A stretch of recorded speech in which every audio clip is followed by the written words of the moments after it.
दोस्तों नमस्कार, आपका इस दूसरे वीडियो में स्वागत है। भाषा प्रौद्योगिकी का परिचय पाठ्यक्रम के अंतर्गत हमने भाषा प्रौद्योगिकी का सामान्य परिचय पहले मॉड्यूल में भाषा प्रौद्योगिकी की अवधारणा को समझने की कोशिश की थी। अब हम भाषा प्रौद्योगिकी उस अवधारणा को विस्तार से समझने की कोशिश करने के साथ साथ उसके लिए दी गई विभिन्न परिभाषाओं को समझने की कोशिश करेंगे और भाषा प्रौद्योगिकी के लक्ष्य और लाभ को भी हम समझने की कोशिश करेंगे।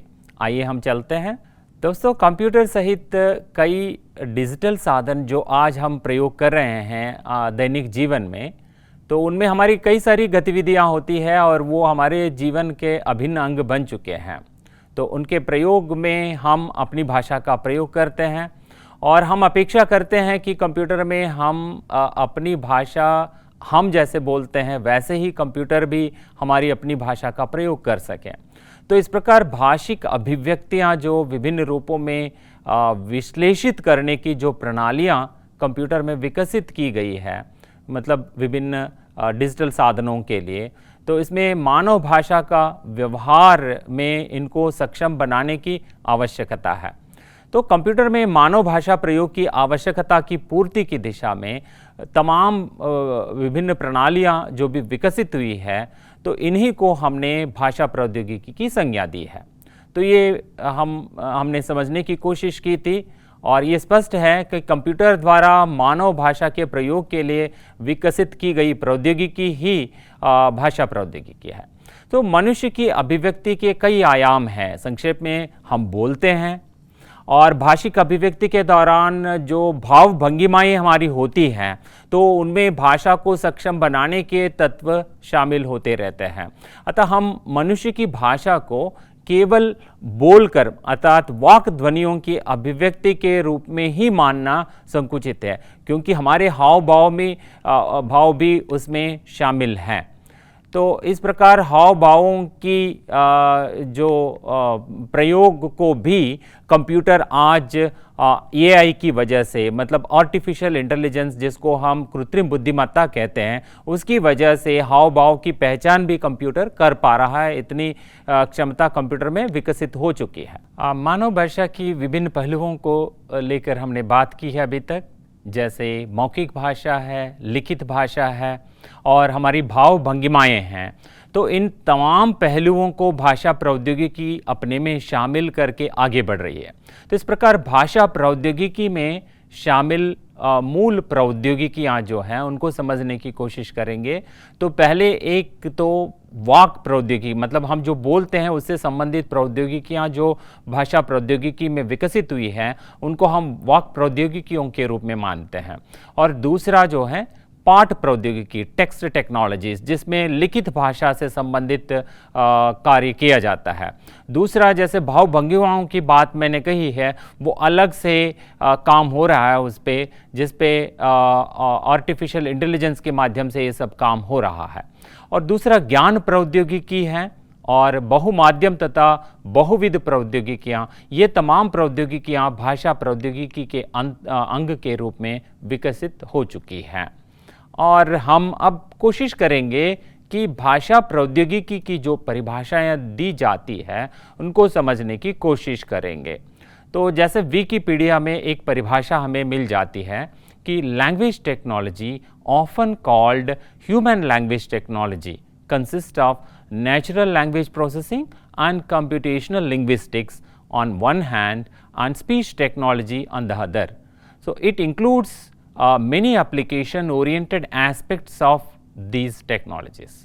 मतलब भाषा प्रौद्योगिकी की परिभाषा विकिपीडिया ने इस प्रकार दी है। भाषा प्रौद्योगिकी, जिसे अक्सर मानव भाषा प्रौद्योगिकी भी कहा जाता है, जिसमें एक तरफ प्राकृतिक भाषा संसाधन और दूसरी ओर कंप्यूटरीय भाषा विज्ञान और वाक प्रौद्योगिकी, ये सब इसमें शामिल होती हैं।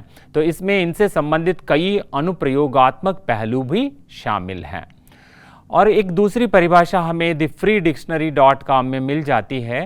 Human language technology, the branch of information science that deals with natural language information. मानव भाषा प्रौद्योगिकी यह सूचना विज्ञान की शाखा है जो प्राकृतिक भाषा सूचनाओं के कार्यों से संबद्ध है। और एक परिभाषा जर्मन के कंप्यूटरीय भाषा वैज्ञानिक हंस ओस्कोरोइट की परिभाषा हमें मिल जाती है। तो वे कहते हैं कि भाषा प्रौद्योगिकी, जिसे कभी कभी मानव भाषा प्रौद्योगिकी भी कहा जाता है, जिसमें पाठ और वाक्य ध्वनियों को विश्लेषित, उत्पादित, संशोधित करने में विशेषज्ञता हासिल कंप्यूटेशनल विधियां और कंप्यूटर प्रोग्राम तथा इलेक्ट्रॉनिक युक्तियां इसमें शामिल हैं। और ये प्रणालियां अनिवार्यतः मानव भाषा के ज्ञान पर आधारित होती है। अतः भाषा प्रौद्योगिकी कंप्यूटरीय भाषा विज्ञान की अभियांत्रिकी की शाखा को परिभाषित करता है। एक और परिभाषा पिक्लू गुप्ता और मैथिस शूल्ज की परिभाषा है, जिसमें मानव भाषा प्रौद्योगिकी अपेक्षाकृत नया शब्द है, जिसमें विस्तृत अनुसंधान और विकास कार्यों के क्षेत्र शामिल है, जो भाषा प्रौद्योगिकियां या भाषा इंजीनियरिंग की संज्ञा से जाने जाते हैं।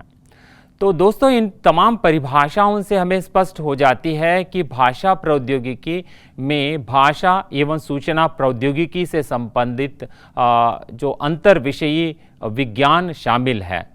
तो इसका मूल उद्देश्य व लक्ष्य कंप्यूटर में मानव भाषा की समझ विकसित करना ही है। और इस दृष्टि से हम समझने की कोशिश करेंगे कि भाषा प्रौद्योगिकी का लक्ष्य क्या है और उसके लाभ क्या हैं। भाषा प्रौद्योगिकी संज्ञा से जिसको हम मान रहे हैं, तो इसका एक प्रधान लक्ष्य है कि कंप्यूटर प्रणाली में मानव भाषा की भाषिक क्षमता विकसित करना। मतलब जिस ढंग से हम बोल रहे हैं उस ढंग से कंप्यूटर भी हमारी भाषा का प्रयोग कर सके। तो इस दृष्टि से आवश्यक तमाम अनुप्रयोग जो भी विकसित किए जा रहे हैं, तो ये विकसित करना ही भाषा प्रौद्योगिकी का मुख्य लक्ष्य है। और लक्ष्य भाषा जो है उसके तकनीकी परिवेश में अनुप्रयोग के लिए आवश्यक जरूरी अभियांत्रिकी इंजीनियरिंग का उपयोग करते हुए विभिन्न प्रकार के प्रौद्योगिकी उत्पादों का विकास करना भी इसका एक लक्ष्य है। और ये लक्ष्य व्यावसायिक दृष्टि से भी निर्धारित लक्ष्य है। और भाषा प्रौद्योगिकी के लाभों में भूमंडलीकरण की वजह से आज दुनिया के दायरे व्यापक दृष्टि से लगभग ये दायरे मिट चुके हैं और बहुराष्ट्रीय कंपनियां अपना व्यापार के लिए दुनिया के कई देशों में फैल रही है। तो वे अपने प्रोडक्ट्स के बारे में जो भी प्रचार करना चाहते हैं, वे विभिन्न प्रकार की भाषाओं का वहाँ की भाषाओं का प्रयोग करते हुए वे करना चाहते हैं। तो इस क्रम में विभिन्न देशों की तमाम भाषाओं में जो विभिन्न प्रकार के उत्पादों का प्रचार प्रसार करने के लिए तो जो भी सेवाएं ली जाती है, उसमें कंप्यूटरी परिवेश में भाषाई क्षमता विकास की बहुत बड़ी ज़रूरत है। तो इस ज़रूरत की पूर्ति जो है भाषा प्रौद्योगिकी की वजह से हो रही है। और ये मांग दिन ब दिन बढ़ती जा रही है। इस वजह से कई प्रकार के सॉफ्टवेयर डेवलप किए जा रहे हैं, कई उत्पाद बनाए जा रहे हैं, और ये सारे लक्ष्य जो है भाषा प्रौद्योगिकी के साथ जुड़े हुए हैं। तो वास्तव में भाषा प्रौद्योगिकी का विकास मानव जीवन में इसकी वजह से कई प्रकार के परिवर्तन उपस्थित हो रहे हैं। जैसे कंप्यूटर में कई प्रकार के कार्य स्वतः हो जाता है और बड़ी मात्रा में जो भी हमें ईमेल मिलते हैं, और आप देखते हैं कि सोशल नेटवर्किंग के माध्यम से भी कई प्रकार के संदेश आते हैं। तो इस प्रकार के संदेशों का वर्गीकरण हो और उसमें व्यक्त भावनाओं के आधार पर, व्यक्त संदेशों के आधार पर उनका वर्गीकरण, ये सब मशीन अपने आप कर पाता है। तो ये भाषा प्रौद्योगिकी ही देन है। और दूसरा, जैसे कंप्यूटर की भाषिक क्षमता विकसित होने से हमें कई प्रकार का लाभ है, क्योंकि आज ई व्यापार जो अंतर्राष्ट्रीय कंपनियां कर रही है, तो उसमें जो भी उपभोक्ता है, वो सेवाएं लेने वाले और उत्पादों को खरीदने वाले, तो वे अपने विचार जो है वेबसाइटों में, पोर्टलों में प्रकट करते रहते हैं और विभिन्न सोशल नेटवर्किंग साइटों पर भी अपने विचार भी प्रकट करते रहते हैं। तो इस प्रकार व्यक्त जो भी वस्तुनिष्ठ और विषयनिष्ठ, व्यक्तिनिष्ठ जो भी विचार है, तो ऐसे संवाद है, तो इन सबको पढ़ना और विश्लेषित करना तो उस व्यापार की दृष्टि से अत्यंत महत्वपूर्ण होता है।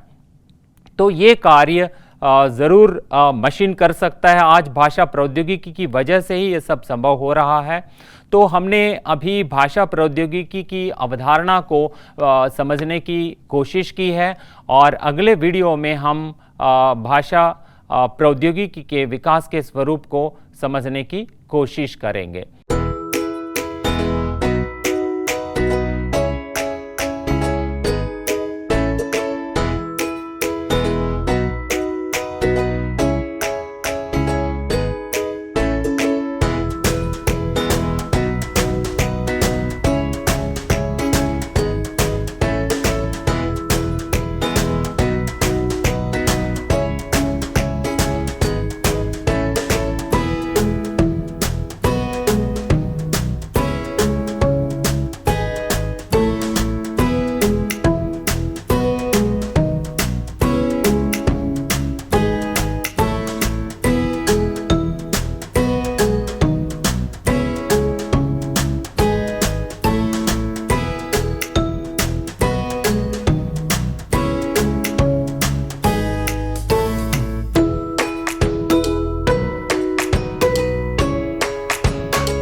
दोस्तों, अब तक हमने भाषा प्रौद्योगिकी की अवधारणा के विभिन्न पहलुओं को समझने की कोशिश की है और भाषा प्रौद्योगिकी की जो भी परिभाषाएं अलग अलग विद्वानों ने दी है उनको भी हमने समझने की कोशिश की है और भाषा प्रौद्योगिकी के लक्ष्य और लाभ क्या हैं इनको हमने समझने की कोशिश की है।